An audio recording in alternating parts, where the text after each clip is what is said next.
Fans have been waiting for Like a Dragon, Pirate Yakuza in Hawaii for a long time, with excitement high as it features perennial Yakuza side character Goro Majima in his first ever starring role.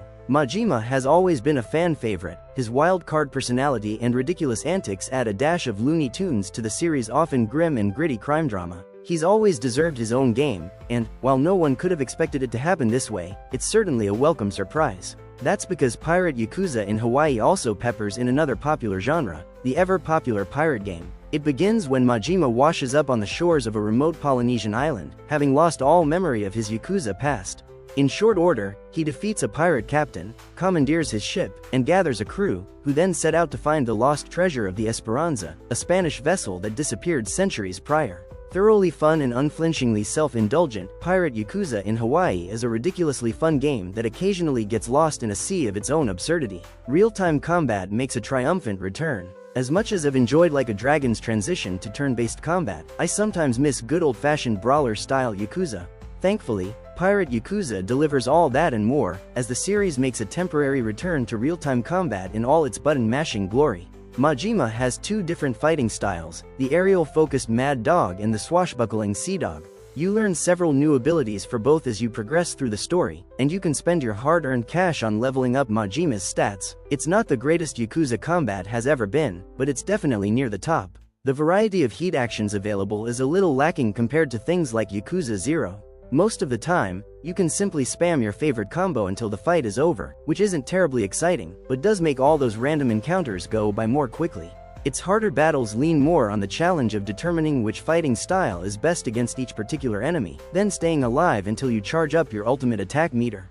Now, for the moment you've all been waiting for, Pirate Yakuza's take on high seas battle. It's a very simple system, but it's satisfying when everything goes right. You have chase cannons and 2 sets of broadsides, and you'll spend most of your time either drifting out of the way of enemy fire, or maneuvering yourself to get in a shot of your own. The challenge comes from your limited resources. You have a finite amount of repair materials and fuel, which you need to drift. Ultimately, it's a game of endurance over skill, especially in the later chapters. Note: Majima's ship is also fully customizable. Players can buy a series of hull colors, sail designs, and figurehead carvings throughout the world. Most of the random encounters at sea, like the ones on land, are a little too easy. However, the Pirate Coliseum minigame, which lets you take on powerful pirate crews in a massive arena, amps up the challenge significantly. In both the Coliseum and certain story battles, you'll face what are called boss ships. These are not only much bigger and much stronger than your run-of-the-mill sloop, but they also add an extra mechanic: boarding. Once you damage them enough, Majima will jump aboard, and the two crews will face off in massive, chaotic battles to the last man standing. Where the naval combat really gets interesting, though, is in the management aspect. This is something Yakuza has always excelled at, from its cabaret club minigames to Majima construction. You have to recruit your own crew as you travel throughout the world. Some of them will only join after you beat them in a one-on-one, others as a reward for finishing sub-stories, still others based on your pirate rank, minigame prowess, or a sufficient bribe. You decide where to assign them on the ship, and that determines how their stats develop as they level up. The one piece of its pirate gameplay I didn't love, though, is Pirate Yakuza's approach to exploration. For one thing, its map is divided up into several smaller regions, which you can only move between using fast travel.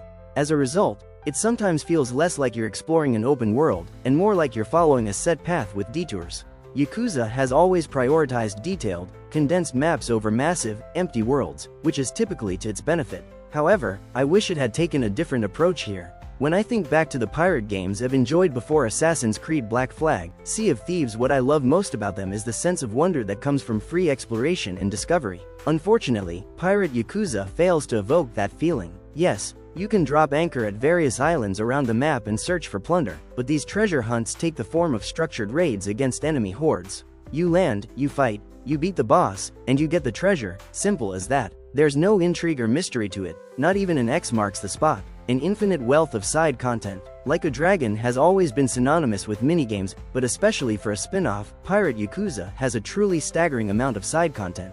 There are your classics, like darts, karaoke, and the batting cage, which gets a delightful piratey twist, but also more recent additions like Crazy Delivery and Dragon Kart. There are even a few new ones, like the underwater arcade shooter Ocean Hunter. No Dondoko Island, though. I was especially impressed by the inclusion of a fully functional Sega Master System, which you can purchase games for at various vendors throughout the world. Editor's note: this is a returning feature from Gaiden.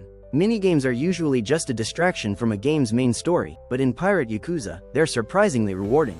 Besides the ability to recruit new pirates by winning at pool or darts, many of them earn Majima points that he can then spend at a minigame-specific shop, which offers everything from MP3 tracks to new crew members. Completing almost any challenge also contributes points towards your pirate rank, which unlocks new Coliseum battles, crew members, and more. Pirate Yakuza's story needed a compass. I wasn't exactly expecting down-to-earth drama from Pirate Yakuza's story. I knew it'd be a lot shorter and a lot more lighthearted than the typical mainline Yakuza game, and to its own benefit, that's exactly what it was.